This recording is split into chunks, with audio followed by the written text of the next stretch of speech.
Hello and welcome to Coffee with Dr. Carla. I'm Dr. Carla and I have Denise Williams here with me, and we're really glad to have you here. Our goal today is to talk about some mental health related issues and the various stigma that are surrounding them. So it's interesting because I think we're hearing more and more about people who are losing loved ones. And so there's a lot of conversation around grief. And I think there's a lot of misconception around grief. So, I don't know, you want to maybe share a little bit about your thoughts? Well, I agree that there's a lot of misconception around grief. I think that it's one of the topics that nobody talks about. Yeah. It's a strange topic to not talk about because it's something we're all going to experience. Well, it's uncomfortable, so then people don't want Right. to talk about things that are uncomfortable. What are you Mm-hmm. supposed to do, right? Well, and that's part of it. It's uncomfortable because it's sad. Okay. And people are, particularly in our society, we run away from sadness. We do everything we can to pretend sadness does not exist. Yeah. And if you're sad, oh, well, that's a problem. Well, no, sad is a part of life. Yeah, we need to feel all of our emotions. Yeah. Yes, yes. And grief is one of those emotions. It's both a sadness and an emotion, as well as a simple thing that everybody goes through. You can grieve the loss of a loved one. You can grieve the loss of a job. You can grieve. I know someone who's been grieving for a very long time. The house that they grew up in, they moved away from, Oh, sure. and it was torn down. And they were devastated the day they drove down the road and the house was gone. They felt as Right. if part of their childhood, part of their life, just ceased to exist. Yeah, I do. I do remember after my parents died and we sold the house. Someone says, "Oh, you must be mourning the loss of the house," and I had never thought about it. Um, but interestingly enough, I knew the person who bought it, and he was totally Mm. gutting and rehabbing it, and so he was cool and let me go in as we were going along. And um, probably 80% of the time when I went in, I would just be like, "Oh my God, this is awesome," and then just start crying, and not so much because it wasn't interesting. It was kind of like what could have been, Mm-hmm. because I had heard my parents talk about wanting to do this or that, but then never doing it.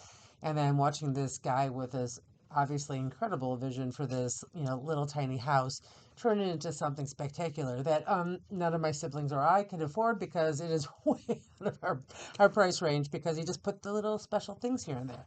And so I think it would have been harder had he not let me in, right?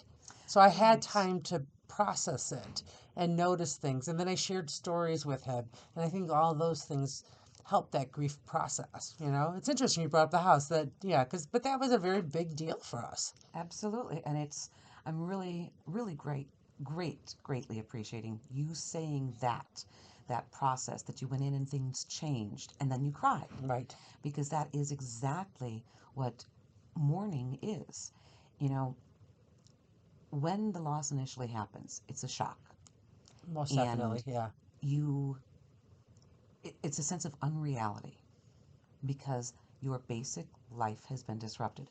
A person is no longer there. A place is no longer there. Something is profoundly different. Right. And different and change are almost as big of bad words in this society as sad.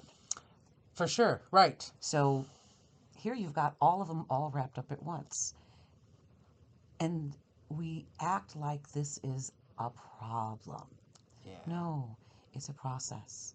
And when we accept it, when we just in a sense, as strange as it might sound, embrace the process as part of life, Right.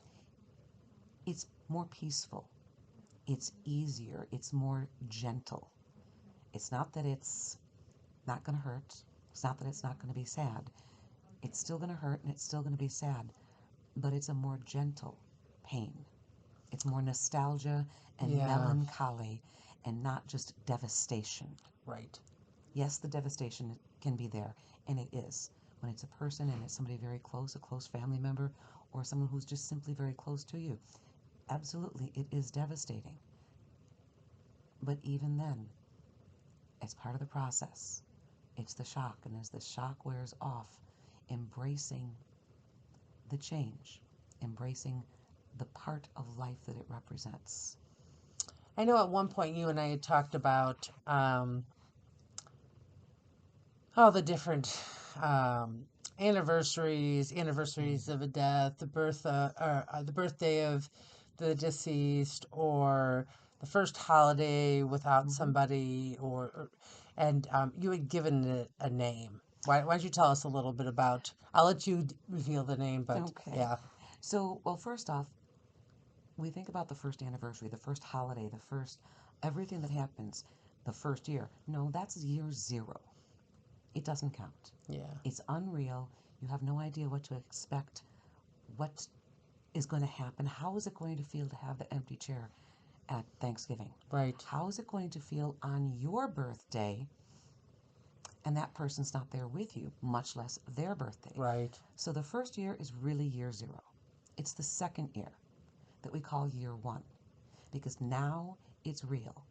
Now you know what you felt last Christmas. You know what you felt on the anniversary of their death the first time. Right. And now you feel, we call anticipatory grief. For days, weeks, even months leading up to those significant milestones, dates, anniversaries, events in the family. Right. Whatever is important to you, you're remembering how awful it felt the first time. You're remembering how awful the initial news, that shock felt. And you're grieving and sad and having a hard time before the date is even there. And it's an amazing thing very frequently, if not that first year one, second year, in subsequent years, you'll experience and see by the time that date comes along, it's nowhere near as bad as you feared it was going to be. Okay. Is it going to be that awful? Is it going to be bad? Well, of course, it's going to be hard, but not all hard is bad. Right. Not all sad is bad. Is it anywhere near as awful as you thought it was going to be? And this is people report everywhere, whether it's a family member, the house. I bet if you drove past your parents' house now, you'll remember going in there, seeing the changes and crying. Right. And you might have a moment of melancholy. You might have a moment of sadness flash through. But it's nowhere near what it was. No, it's not the same. Yeah. And that's what happens each subsequent year with these big dates. We dread them so much that by the time the date comes, usually the reaction is utter exhaustion. Sure. Utter exhaustion. When people say that, well, I'm going to be, this is the date my dad passed, or, my spouse passed, or whatever. I'm going to be taking off work that day. I recommend taking off work the next day. Because if you're still thinking in these terms, it's the next day, the day to recover. Right. To sit back and say, okay, I got through the day, what we did do or didn't do, how we recognized or just simply existed, and now breathe and let yourself come back up to your baseline. So, as we kind of wind down, what would be one thing that you would want people to take away from this? When in regards to grief, if after hearing everything we talked about today, they could only grasp one thing, what would that one thing be for you? Grief is not bad. Grief is normal. Okay. Everyone hear that? Grief is normal. So remember, you can change your thoughts, discover your potential, and transform your life by focusing on your overall well-being. So until next time, continue working on being the best you